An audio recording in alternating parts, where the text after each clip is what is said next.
வணக்கம் நண்பர்களே, Mrs middle class சேனலுக்கு உங்களை வரவேற்கிறேன்.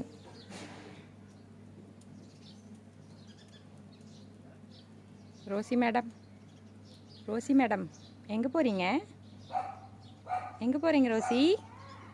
ரோசி குட்டி, ரோசி ஏனோ சோகமாக இருக்கிற, என்னன்னு தெரியல. எங்கள் வீட்டு தோட்டத்தில் இருக்கிற தண்டுக்கீரையை பறித்து இன்றைக்கி ஒரு வித்தியாசமான ரெசிபி உங்களுக்கு செஞ்சு காட்டுறேன்.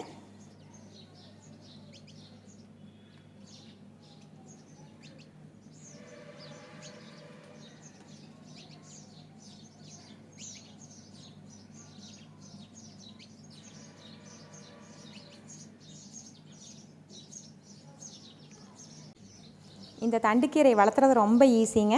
இந்த மேலே இருக்கிற பூவை பிச்சு நீங்கள் அப்படியே தூவி விட்டிங்கனாவே கீரை நல்லா முளைச்சி வந்துடும். இந்த கீரை பருப்புக்குள்ளே போட்டு கடையிலாங்க, குழம்பா செய்யலாம், சூப்பராக இருக்கும். தனியாக பொரியலும் செய்யலாம். மற்ற கடையிற கீரையோடு சேர்த்து இந்த கீரையை போட்டு கடையலாம்.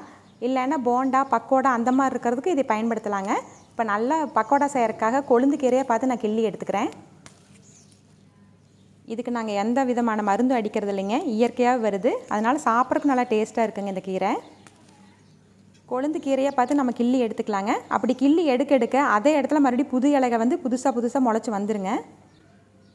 தேவைப்படும் போதெல்லாம் ஃப்ரெஷ்ஷாகவே எடுத்து கொழுந்தாக பயன்படுத்திக்கலாங்க.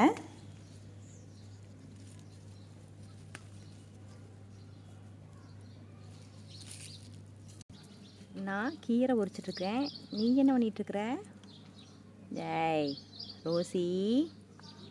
ரோசி நீ என்னடா பண்ணிகிட்ருக்குற? வா இந்த பக்கம் வா. ஏய் ரோசி குட்டி, ரோசிமா நீயும் கீரை பொறிக்கிறியா? சரி பொறி. தேவையான அளவு கீரையெல்லாம் பறித்து எடுத்தாச்சுங்க.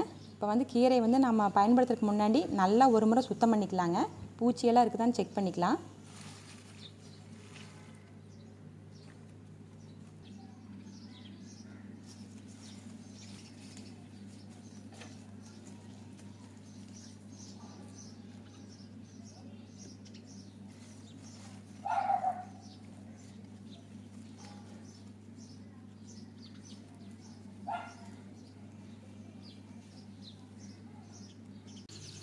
சுத்தம் பண்ணி வச்சுருக்கிற கீரையில் இருக்கிற மண்ணெல்லாம் போகிற அளவுக்கு 2 டைம் கழுவி எடுத்துக்கலாங்க.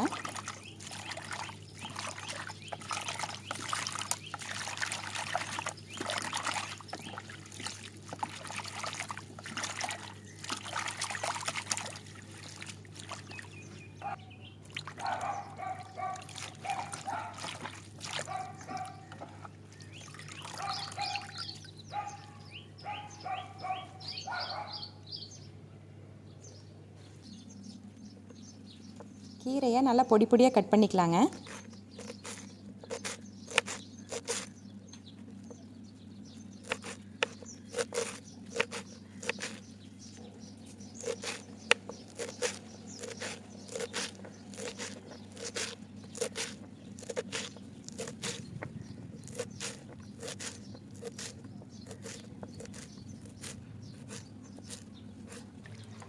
நாம் இன்றைக்கி செய்கிறது காளான் பக்கோடா தாங்க. அதுக்காக நான் 2 பாக்கெட் காளான் எடுத்துருக்கிறேன். அது சிப்பி காளானுங்க. இது 400 கிராம் வரும். இதையும் நல்லா ஒரு டைம் கழுவிட்டு சின்னதாக கிள்ளிக்கலாம்.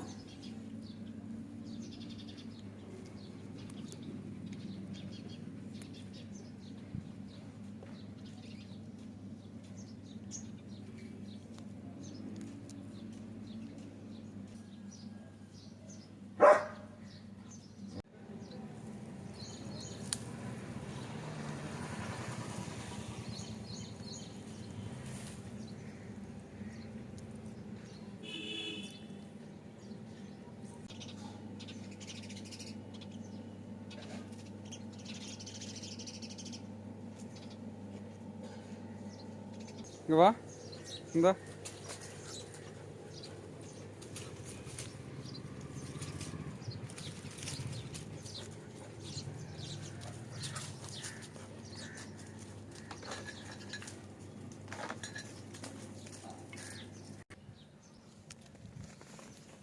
காளான் பக்கோடா செய்கிறோம்லங்க, அதுக்கு தேவையான மாவை ரெடி பண்ணிக்கலாம். ஃபஸ்ட்டு ஒரு பாத்திரத்தில் கடலை மாவு கொட்டிக்கிறேன்.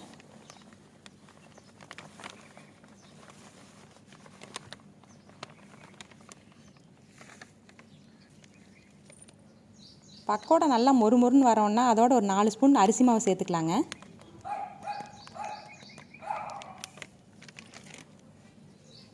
அரை ஸ்பூன் மஞ்சள் தூள் சேர்த்துக்கிறேங்க. காரத்துக்கு தேவையான அளவு மிளகாத்தூள் சேர்த்துக்கலாங்க.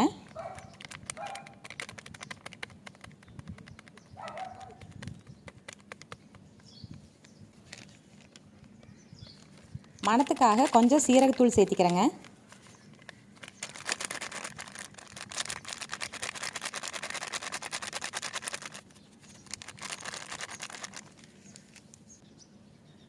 கொஞ்சமாக பெருங்காயத்தூளும் சேர்த்துக்கலாம். மாவுக்கு தேவையான அளவு உப்பும் சேர்த்துக்கலாங்க. 4 பெரிய வெங்காயத்தை நீல வாக்கில் கட் பண்ணி இதோட சேர்த்துக்கலாங்க.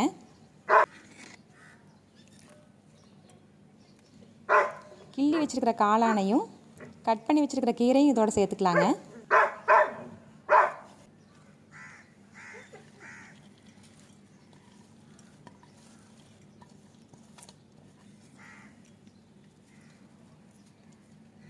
இதை எல்லாத்தையும் நல்லா ஒரு முறை கலந்து விட்டுக்கலாங்க. அதாவது வந்து மாவு வந்து காளான் கீரை இதோட நல்லா சேர்கிற மாதிரி நல்லா கலக்கி விட்டுக்கலாம்.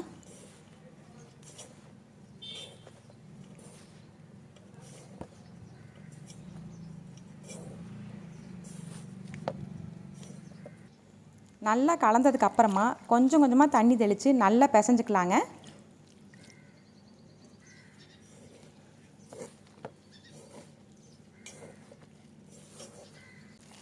பாருங்கள், பக்கோடாக்கான மாவு சூப்பராக ரெடி ஆயிடுச்சு. இனி பக்கோடாவை சுட்டுறலாம். எப்படிங்க வழக்கமாக எப்போவுமே சமையல் அறையில் தாங்க செய்கிறோம். இன்றைக்கி கொஞ்சம் வித்தியாசமாக இருக்கட்டுங்கிறக்காக எங்கள் வீட்டு தோட்டத்தில் தான் செய்ய போகிறோம். லாக்டவுன் டைமில் வீட்டுக்குள்ளேயே அடைஞ்சு கிடக்கிறதுக்கு இந்த மாதிரி கொஞ்சம் அவுட்டோரில் சமைக்கும்போது கொஞ்சம் மனசுக்கு ரிலாக்ஸாக இருக்குங்க. கலந்து வச்சுருக்க பக்கோடா மாவை அப்படியே எண்ணெயில் உதுத்து விட்டுக்கலாங்க. போண்டா மாதிரி போடாதீங்க, அப்படியே உதுத்த மாதிரி போடுங்க.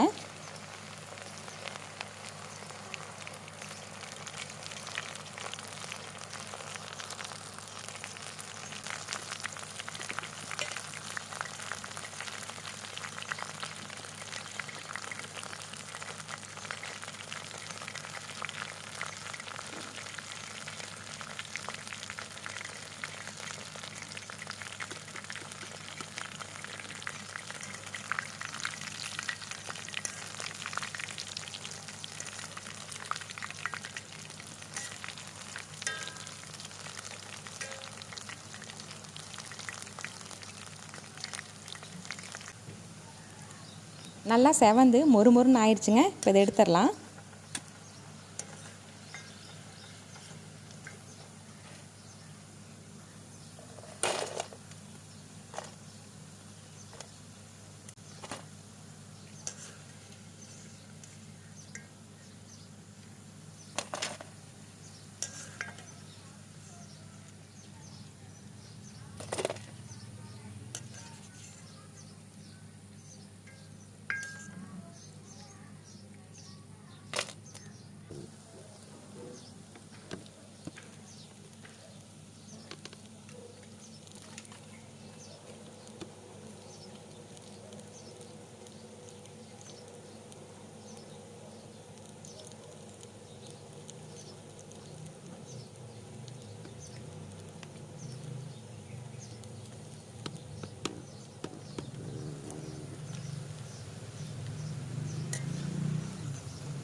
பக்கோடாவெல்லாம் நல்லா பொரிச்சு எடுத்தாச்சுங்க. அது மேலே போடுறதுக்காக கொஞ்சமாக பூண்டு, 4-5 சிகப்பு மிளகாய், 4-5 பச்சை மிளகாய், கொஞ்சமாக கருவேப்பிலை சேர்த்து அதே எண்ணெயில் பொரிச்சு எடுத்துக்கலாங்க.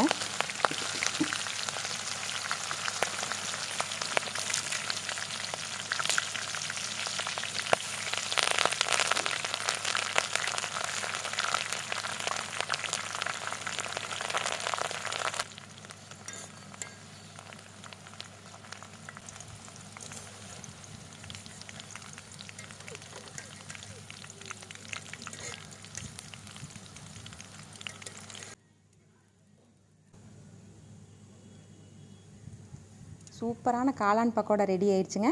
இப்போ கிளைமேட் பார்த்திங்கன்னா நல்லா மழை வர்ற மாதிரி இருக்குது. அந்த மழை வர்ற மாதிரி டைமில் இந்த மாதிரி சுட சுட பக்கோடா சாப்பிட்றதுக்கு சூப்பராக இருக்கும். இந்த டேஸ்ட்டான காளான் பக்கோடா ரெசிபியை நீங்களும் உங்கள் வீட்டில் ட்ரை பண்ணி பாருங்கள். ட்ரை பண்ணி பார்த்துட்டு எப்படி இருந்துச்சுன்னு எனக்கு கமெண்ட் பண்ணுங்கள். இந்த வீடியோ உங்களுக்கு பிடிச்சிருந்துச்சுன்னா லைக் பண்ணுங்கள், உங்கள் நண்பர்கள் கூட ஷேர் பண்ணுங்கள். மறக்காமல் Mrs.Middle சேனலை சப்ஸ்கிரைப் பண்ணிக்கங்க. மீண்டும் அடுத்த வீடியோவில் உங்களை சந்திக்கிறேன். உணவோடு மகிழ்ச்சியையும் சமையுங்கள். நன்றி.